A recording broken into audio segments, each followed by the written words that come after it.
Hello dear friends, how are you all? I am Ashutosh and welcome to my channel. So dear friend, आज हम लोग जा रहे हैं सॉल्व करने CSS यूनिट 2 मार्क्स क्वेश्चन को सॉल्व करने। तो कुछ लोग बोल रहे थे कि समझ में नहीं आ रहा है, इसीलिए हमने सोचा कि एक बार रिवाइज हो जाए पूरा। तो पहला क्वेश्चन यहाँ पे दिया गया है कि कॉन्फिडेंटली पॉलिसी क्या होता है। देखिए, कॉन्फिडेंटली पॉलिसी अगर हम जानेंगे यहाँ पे तो पहले इसका हिंदी देख लीजिए। इसका हिंदी होता है गोपनीयता नीति। तो गोपनीयता नीति क्या होती है?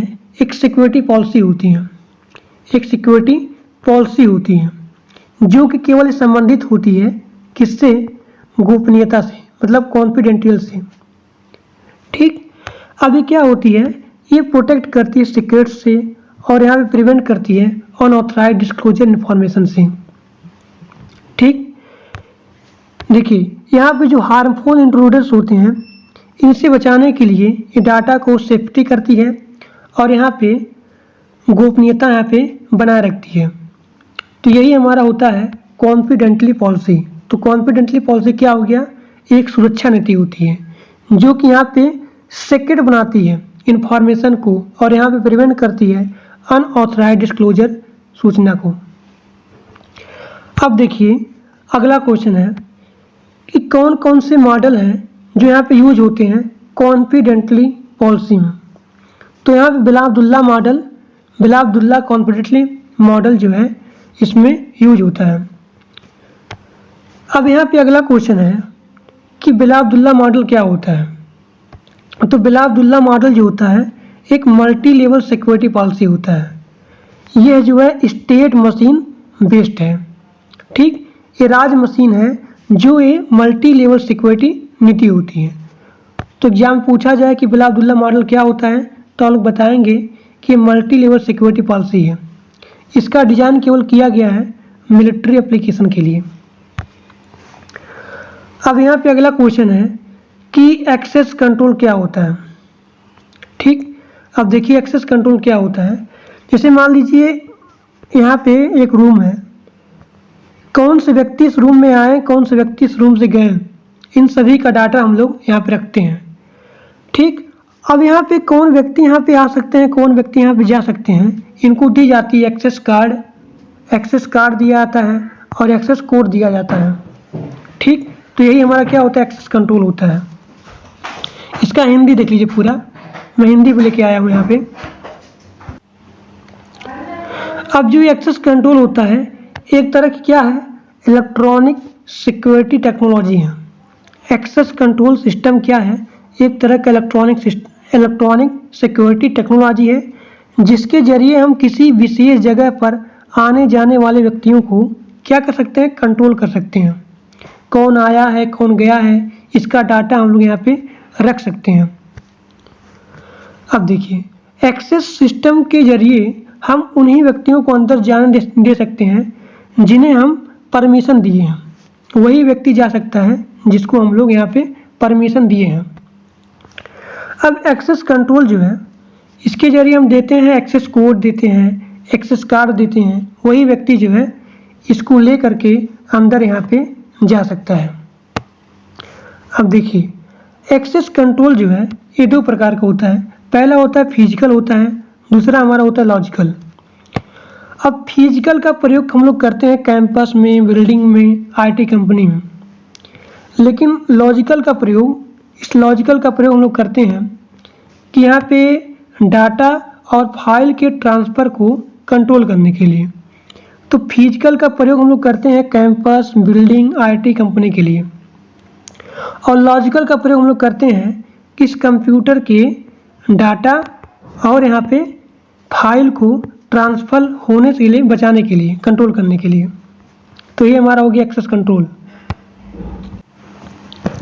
अगला क्वेश्चन है कि एक्सेस कंट्रोल के टाइप क्या होते हैं। तो एक्सेस कंट्रोल के टाइप होते हैं DAC होता है, मतलब डिस्क्रिशनरी एक्सेस कंट्रोल, और MAC होता है, मतलब मैंडेटरी एक्सेस कंट्रोल। अब देखिए DAC क्या होता है। DAC क्या है? एक सिक्योरिटी एक्सेस कंट्रोल है, सिक्योरिटी एक्सेस कंट्रोल का टाइप है। तो DAC क्या है? Discretionary access control, security access control का टाइप है। इसकी जो एक्सेस पॉलिसी होती है ये डिटरमाइन होती है ऑब्जेक्ट के ओनर पर। अब देखिए डीएसी में सिस्टम होते हैं, ऑब्जेक्ट सिस्टम होते हैं। ये डीएसी के जो ऑब्जेक्ट सिस्टम होते हैं कौन कौन से हो सकते हैं? फाइल होता है, डाटा होता है, यही सब होता है इसमें। तो यहाँ पे अगला क्वेश्चन दिया गया है कि डीएसी का एडवांटेज क्या होता है। तो देखिए यहाँ पे जो एक यूजर होता है, एक यूजर मान लीजिए पहला यूजर हो गया और यहाँ पे हो गया दूसरा यूजर, ठीक। तो पहला यूजर दूसरे यूजर को अपना ओनरशिप ट्रांसफ़र कर सकता है। तो ये इसका क्या हो गया? डीएसी का एडवांटेज हो गया, ठीक।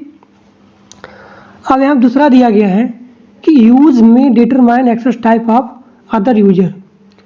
इसका आप और लिख सकते हैं यहाँ पे एडवांटेज कि डीएसी जो होता है, इसका जो यूजर होता है, तो user can manage their data और एक क्विकली एक्सेस करता है दूसरे यूजर को। तीसरा लिखेंगे इसका एडवांटेज कि डीएसी क्या होता है? फ्लेक्सिबल होता है, मतलब user can configure data access parameter without any administrator, ठीक। और आसानी से ये डीएसी जो है, इसमें एडवांटेज आप लिखेंगे कि इजी टू मेंटेन, ठीक। आसानी से ये इसको मेंटेन कर सकता है। तो पहला हमारा हो गया फ्लेक्सिबल हो गया, और ये आप लिखेंगे कि पहला यूजर जो है एक अन्य यूजर को अपना ओनरशिप ट्रांसफ़र कर सकता है। फिर लिखेंगे आसानी से इम्प्लीमेंट होता है इसका, इजी टू मेंटेन होता है और फ्लेक्सिबल होता है ये, ठीक। और user can manage their data and quickly access data of the other user. तो ये क्या हो गया? इसका एडवांटेज हो गया। अगर इसका आप लोग चार्ट देखना चाहते हैं तो देख लीजिए। तो देखिए यहाँ पे दिया गया है डीएसी का एडवांटेज और डीएसी का डिसएडवांटेज। देखिए जो डीएसी होता है, डीएसी तो फ्लेक्सिबल होता है, ये तो हो गया आपका एडवांटेज। अगर आप इसका डिसएडवांटेज देखेंगे तो अगर हम इसको अपडेट करते हैं, अगर डीएसी को हम लोग अपडेट करते हैं तो क्या होता है? कॉस्टली होता है, ठीक। और देखिए डीएसी क्या है? Vulnerable to Trojans and to convert channel, ये डीएसी का डिसएडवांटेज है। Does not distinguish between the user of the subject, does not permit to express privation recommendations या फिर ऑब्लाइजेशंस। तो ये डीएसी का क्या हो गया? यहाँ पे डिसएडवांटेज हो गया। तो यहाँ पूछा भी गया है कि डीएसी का डिसएडवांटेज क्या है, तो आप लोग लिखेंगे सब कि डीएसी इनहेरेंट वल्नरेबिलिटीज, मतलब ट्रोजन हॉर्स और access control list maintenance, grant and revoke permission maintenance. अब देखिए डीएसी के क्या क्या यहाँ पे इशू हैं वो देख लीजिए। ये डिफिकल्ट होता है to enforce a system wide security policy, only support coarse granted privilege, abundant privilege escalations. अब यहाँ पे अगला क्वेश्चन है कि एमएसी क्या होता है? एमएसी क्या होता है? तो जो एमएसी होता है, एमएसी मतलब क्या होगा? Mandatory access control, mandatory access control. यह भी जो है एक्सेस कंट्रोल का टाइप है। जो एमएसी है एक्सेस कंट्रोल का टाइप है। बाय विच मतलब जिसके द्वारा ऑपरेटिंग सिस्टम किसी विषय को एक्सेस करने की क्षमता को बाधित करता है या किसी वस्तु पर किसी प्रकार का संचालन करता है।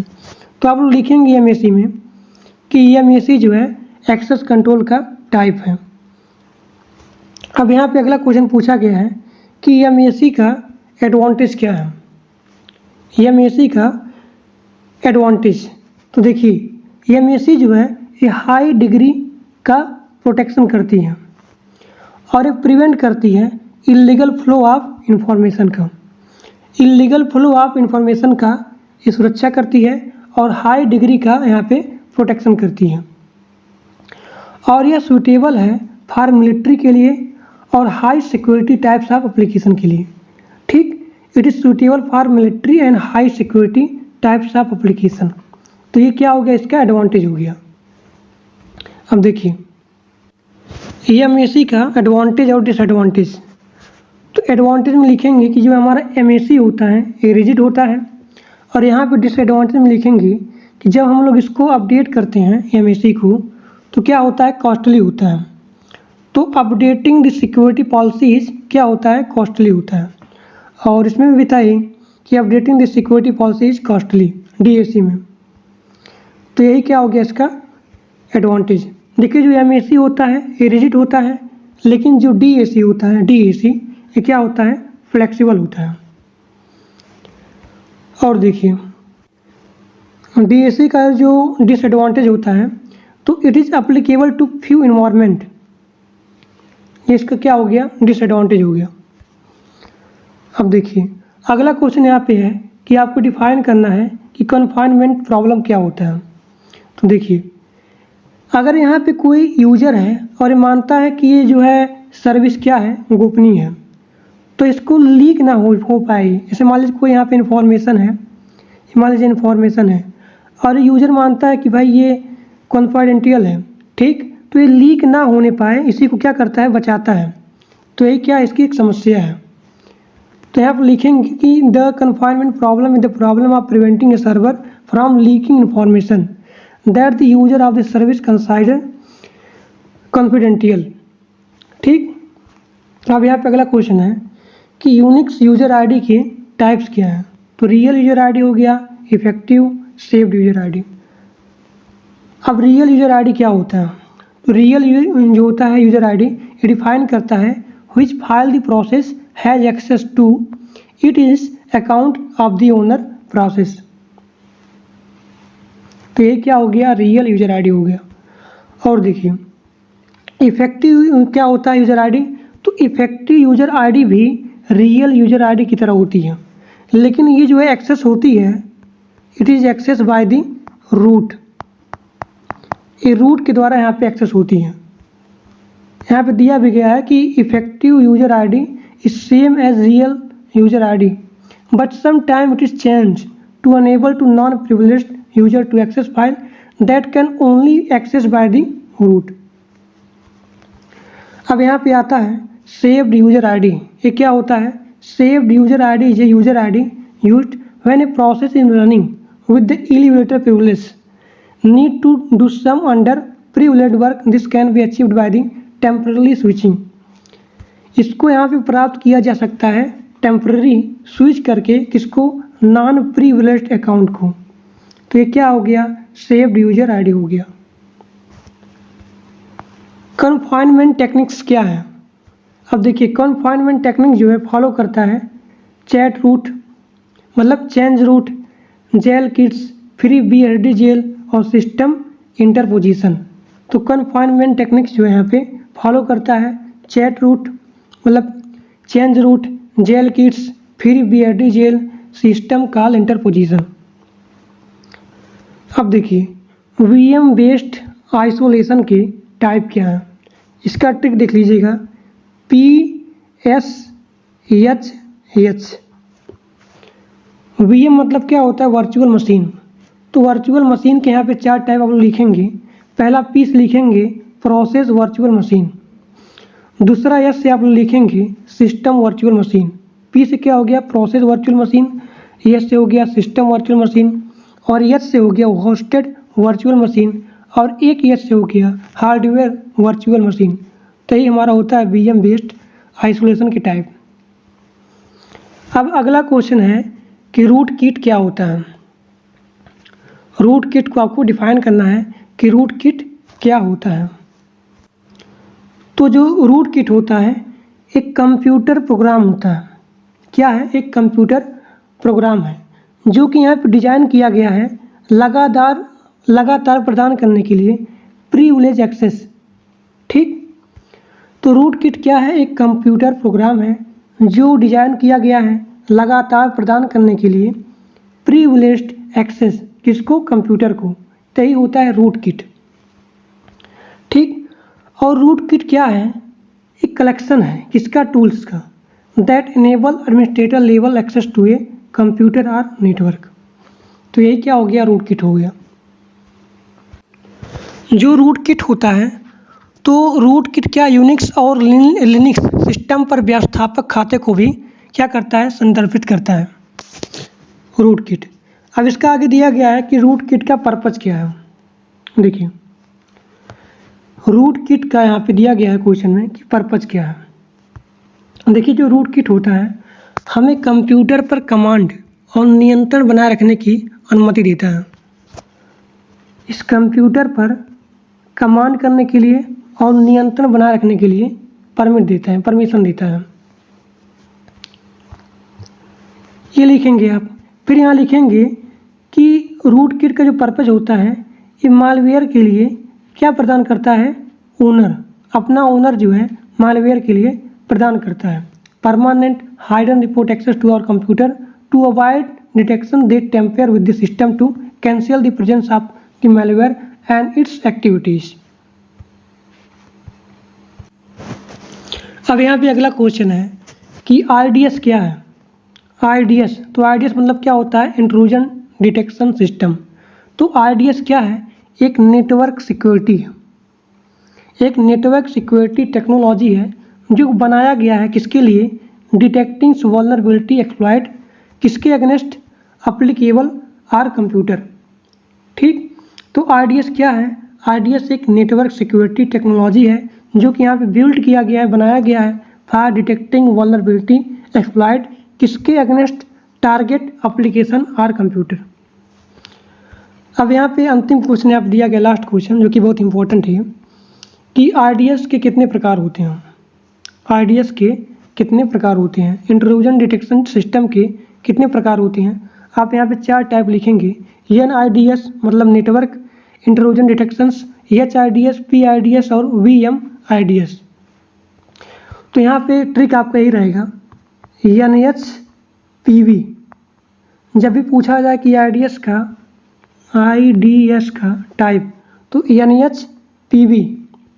N मतलब नेटवर्क, H पार हो गया होस्ट बेस्ड, P पार हो गया हमारा पेरीमीटर और V पार हमारा हो गया VM बेस्ड मतलब वर्चुअल मशीन। तो आज के लिए बस इतना ही। Thank for watching my video. अगर वीडियो अच्छा लगा तो लाइक करिएगा, सब्सक्राइब करिएगा और अपने दोस्तों के पास शेयर भी कर दीजिएगा। Thank you.